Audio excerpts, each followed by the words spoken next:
Now that we prepared our pans, let's get to our mixes. I love to use box mixes simply because I don't have the time to make it from scratch. If you do, however, that's great, go for it.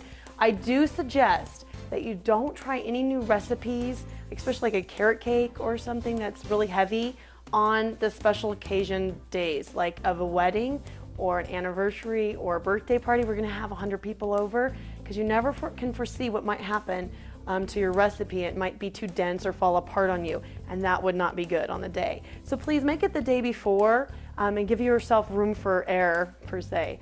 But I do like using box mixes, so I'm gonna show you how to do that. I'm gonna also show you how to do a marble cake. I've got yellow cake mix and chocolate cake mix.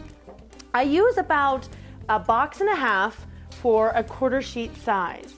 Now, if you're not sure how to do the measurements, what's great is in some of the boxes, you can find the measurements inside. Just cut them open and it'll tell you exactly what you need for your cake. And also follow the instructions exactly how they say to do it.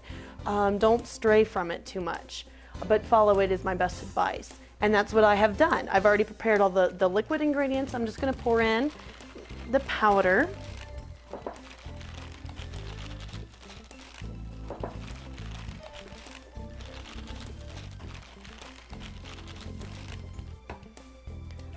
I'm just gonna mix, just like the instructions say to mix.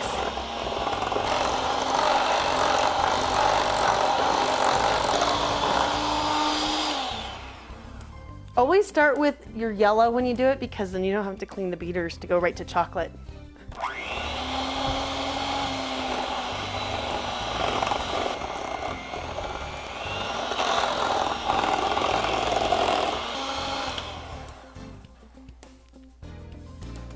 Now I'm done mixing them. And what I'm gonna do is pour in all the yellow, because this is going to be my marble. What you don't want is, I don't like to put too much chocolate in. I'd rather have the majority of it be yellow for marble cake, because chocolate's so overpowering on the yellow. Plus, they do bake a little differently. And the chocolate bakes a little more dense than the yellow cake does. So I'm just gonna pour it all in. Kind of spread it out.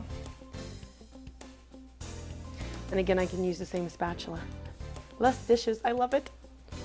I'm gonna take about half of this and just kind of drizzle it back and forth. If a big clump comes out, who cares? You're gonna stir it anyway. But I want about half of it, so that's about half. A great marbling tool to use is the back of a wooden spoon or any spoon, a knife. You could use almost anything. But all I'm gonna do is kind of drag my spoon around. I don't wanna sit there and stir it, because then I'm gonna have a light version of chocolate. I just wanna make sure, too, that I also get to the bottom, because you're gonna have your yellow cake and now I have the chocolate sitting on top. I kind of wanna do a circular motion with the spoon so it brings the chocolate down to the bottom and marbles. So I'm gonna do that, kind of go around the cake.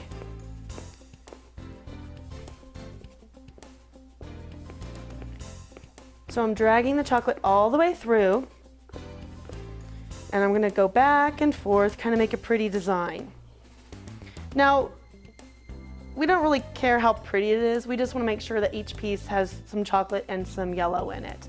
I love marble again because it serves both people that love chocolate and love yellow. You don't have any bickering because they get both, so that's how it is. And of course the batter is always yummy to taste.